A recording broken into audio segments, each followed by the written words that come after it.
Boleh ke budak umur 18 tahun undi? Jom kita kongsi.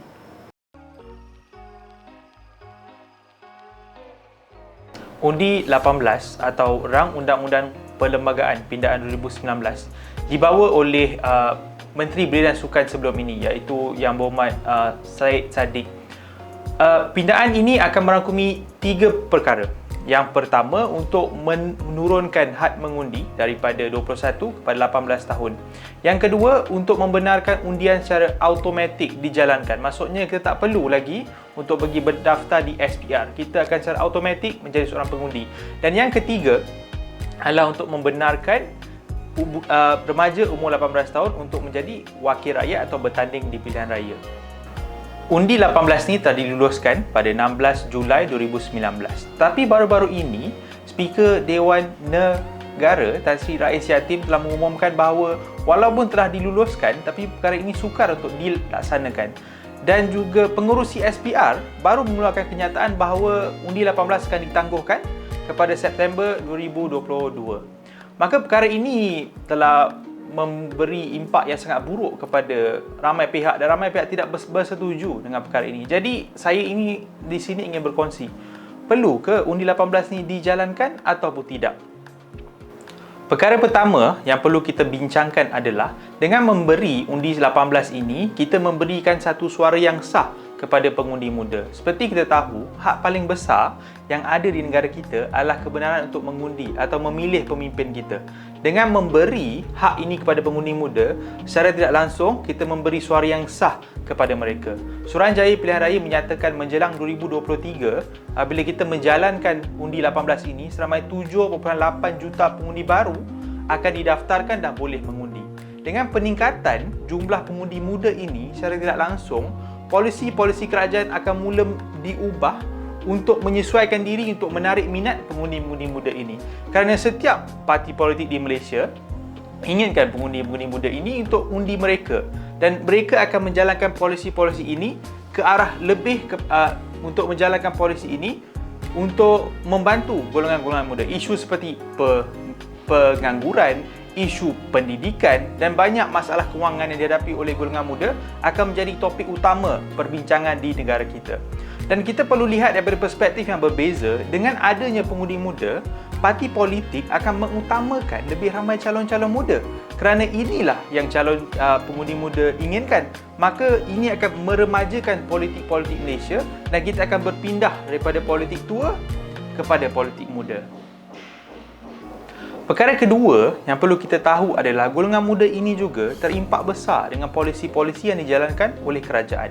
Sebagai contoh, Perintah Kawalan Pergerakan yang menyebabkan ramai remaja-meraja atau pelajar-pelajar yang tidak dapat pergi ke universiti dan belajar secara online.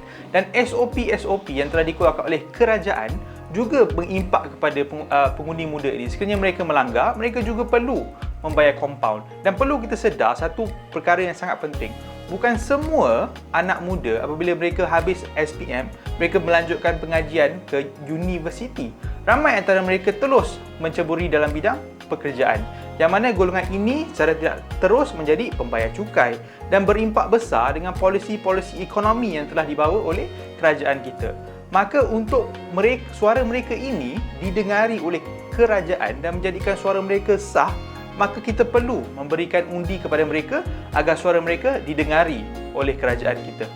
Perkara ketiga yang boleh kita katakan pada hari ini adalah dengan pemberian undi 18 ini, ia secara tidak langsung mengangkat martabat golongan muda. Kerana untuk memilih satu pemimpin adalah satu tugas yang sangat besar, dan memberi mereka tanggungjawab ini secara tidak langsung adalah untuk melatih mereka untuk menjadi seorang yang matang. Dan antara isu yang dibangkitkan adalah umur 18 tidak matang. Pakaian dalam pun mak ayah belikan. Takkanlah kita nak bagi mereka undi. Tapi perkara yang perlu kita lihat adalah pada umur 18 tahun, seseorang akan dinilai sebagai individu. Apabila mereka melakukan jenayah, mereka akan disabitkan kesalahan sebagai individu biasa, bukannya sebagai kanak-kanak. Dan seterusnya, umur tidak melambangkan kematangan. Berapa ramai orang-orang yang dah dewasa kita jumpa tapi macam budak-budak juga. Tapi ini satu perkara yang perlu kita fikirkan. Dan sekiranya kita rasakan mereka ini tidak matang, maka kita patut benarkan diskusi, perbincangan maupun subjek pendidikan politik dijalankan bagi pelajar-pelajar. Saya rasa ramai pelajar-pelajar yang berminat ingin membincangkan perkara-perkara ini, tetapi ruang dan peluang tidak diberikan kepada mereka. Saya yakin sekiranya latihan, ruang dan peluang diberikan kepada mereka, kita dapat melahirkan satu generasi yang matang dan akan memberi impak yang baik kepada negara kita pada masa akan datang. Akhir sekali, alasan yang mengatakan bahawa perkara ini adalah satu perkara yang rumit bukanlah satu alasan yang kukuh untuk kita katakan tidak kepada undi 18. Kita ambil contoh vaksin. Perolehan vaksin bukan satu perkara yang rumit dan menelan kos jutaan ringgit. Tapi kenapa kita bersetuju dan meneruskan program ini? Kerana ini memberi impak yang besar kepada negara kita. Kita perlu melihat undi 18 sebagai perkara yang sama, yang mana impak daripada undi 18 adalah besar. Walaupun rumit, walaupun jutaan ringgit, tetapi kita perlu sokong dan beri pilihan. Kita ambil contoh Amerika Syarikat, Germany dan France mengenakan had umur 18 tahun juga untuk rakyat mereka untuk mengundi. Dan Indonesia, negara jiran kita, had umur mengundi adalah 17 tahun. Jadi setelah RUU ini dipersetujui oleh kedua-dua belah pihak, alasan apa lagikah kita ada untuk menolak hak mereka? Jadi perlu atau tidak undi 18? Anda fikir-fikirkan.